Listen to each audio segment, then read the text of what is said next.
Laughter is the only noise that disappears the instant it's born, yet keeps echoing inside us forever. Today, we let that echo ring out for 25 voices that once filled living rooms, clubs, and stadiums with joy. We're not ranking them, we're remembering them, because every name you're about to hear turned ordinary breaths into unforgettable punchlines. Richard Pryor. He took the pain of growing up in a Peoria brothel and distilled it into stand-up so honest it felt like confession. Watch any clip. The timing isn't in the words, it's in the silences he leaves for us to catch up. That pause, half grin, half scar, taught every comic after him that vulnerability can be a mic. George Carlin. 7 words, 1 routine, a Supreme Court case. Carlin proved that language itself is a battlefield, and jokes can be landmines that blow open a conversation about freedom. Today, when you hear a comic dissect a single syllable, you're hearing Carlin's ghost tapping the dictionary. Joan Rivers. She turned self-deprecation into armor and punchlines into pocket knives. First woman to host a late-night network show, fired for it, then rebuilt herself on red carpets, asking stars questions we were all thinking. Her mantra? If you laugh at yourself first, the audience can't hurt you. Millions of TikTok roasts now live inside that rule. Robin Williams, a human fireworks display. Impressions, accents, characters spilled out faster than we could name them. Behind the velocity was a trained Juilliard actor who knew exactly where the heart lived beneath the storm. Watch the outtakes from Mrs. Doubtfire. Every take is different, every impulse generous.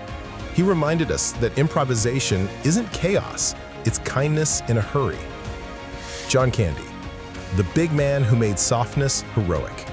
In planes, trains, and automobiles, he turns a simple shower curtain ring salesman into the uncle you wished you had. No cruelty, no vanity, just warmth wrapped in a trench coat 2 sizes too small. Streaming services still can't replicate that hug of a performance. Gilda Radner, the first person you imitated after Saturday night ended. Rosanna Dana, Baba Wawa, characters so precise they felt like cousins. She showed women that weird could be lovable and that funny girl was not a category. It was a birthright. Chris Farley, a bull in a china shop who apologized while smashing the plates. The Matt Foley motivational speaker sketch isn't remembered because he fell through a table. It's remembered because he got back up, winded, and kept screaming advice we all needed. Energy as prayer, sweat as punctuation. Bernie Mac. No setup, just straight conviction. I ain't scared of you, mother. And the crowd exploded before he finished the sentence. He took the cadence of a South Side uncle and turned it into symphony, proving authority itself can be the joke. Phyllis Diller. Entered clubs at 37, a mother of 5, wearing a wig she set on fire nightly, on purpose. Her laugh was a cackle that warned the audience, I'm not one of you, I'm one of me. She opened the door for every woman who realized life is material, diapers are punchlines, and domestic chaos is stand-up gold. Gary Shandling, the comedian who couldn't stop telling the truth about the box he was trapped in. It's Gary Shandling's show had the audience greet him at home, then question why they were watching at all. Today, every mockumentary from The Office to Curb owes him residuals for breaking the fourth wall before it was fashionable. Madeline Kahn, opera chain soprano who could make a single raised eyebrow feel like a melody. In Blazing Saddles, she parodies Marlene Dietrich so precisely, the parody becomes its own classic. She taught us that smart and silly can share the same breath. Patrice O'Neal, a mind so sharp it scared rooms into silence, then laughter, then silence again while we reconsidered our lives. He never chased applause, he chased honesty, knowing the laugh that comes after discomfort is the one that sticks to ribs. Greg Giraldo, Harvard lawyer turned insult poet. At roasts, he filed briefs in the form of jokes, eviscerating Pamela Anderson while quoting Tolstoy. Proof that intellect and vulgarity can share a podium and blow it up. John Ritter, pratfall prince of primetime. In Three's Company, he turned sexual innuendo into physical ballet. One trip over a couch equaled 3 pages of dialogue. Physical comedy is mathematics, and Ritter never missed a calculation.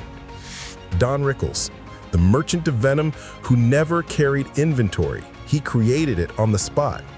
Insult comedy feels mean until you notice the twinkle. He roasted presidents and plumbers with identical delight. The lesson? Punch up, punch down, punch sideways. Just make sure it's a punchline, not a punch. Norm Macdonald. Delivery so dry you could light a match on it. The OJ jokes on Weekend Update got him fired and immortal.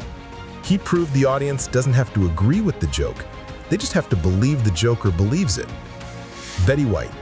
99 years young and still stealing scenes with a single "oh my." From Sue Ann Nivens to Rose Nyland, she weaponized innocence.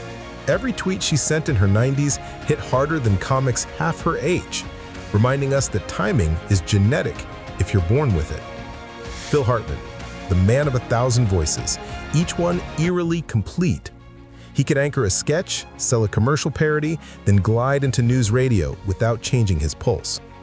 When he left, the industry lost its most reliable chameleon. Richard Lewis, dressed in black, arms flailing, neurosis dialed to 11. He turned Jewish angst into jazz, riffing the same insecurities for decades without repeating a note. Watch any modern confessional comic, they're standing on his therapist's couch. Charlie Murphy, true Hollywood stories turn mundane tour bus anecdotes into myth. He walked out of his brother's shadow by simply telling the truth louder, proof that storytelling is its own superpower, even if the cape is leather and the hero is Rick James.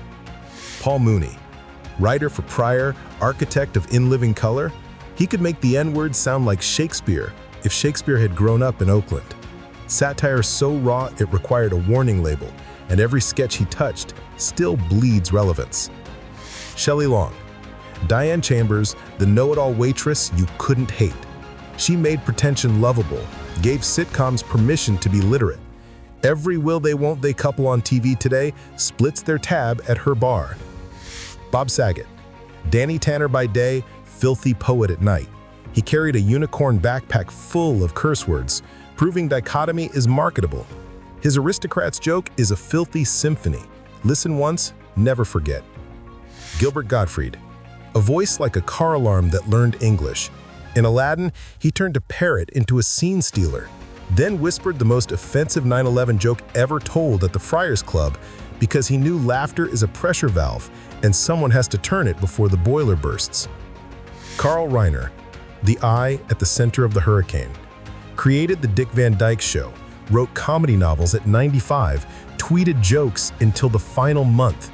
He reminded us that the job isn't to be young and funny, it's to be funny until you're old and then keep going. They left us at different times in different ways, but they all signed the same unwritten contract. I will translate my weird little heartbeat into sound waves that make your heart beat weirdly too. Tonight, scroll through their clips. Let the algorithm serve you Pryor's wolf howl, Robin Williams' rainbow suspenders, Rivers' raspy "can we talk?" Notice how your own living room tilts a degree brighter. That tilt is legacy. That brightness is immortality sold one laugh at a time. And if you're sitting there thinking, I could never do that, remember, every one of them started with a single snicker in a classroom, a chuckle at a dinner table, a risky joke that bombed, then didn't. The difference is they kept going until the laugh belonged to strangers, and the strangers became family. So here's what we do next. We replay the bits. We retell the stories. We let their punchlines babysit our kids, soothe our heartbreaks, soften our Mondays. Because a joke dies only when nobody repeats it, and these 25 voices are too loud for silence. Close your eyes, pick a name, hit play. Hear the echo? That's not the past. That's the future laughing back at us, asking us to keep the line moving. And we will.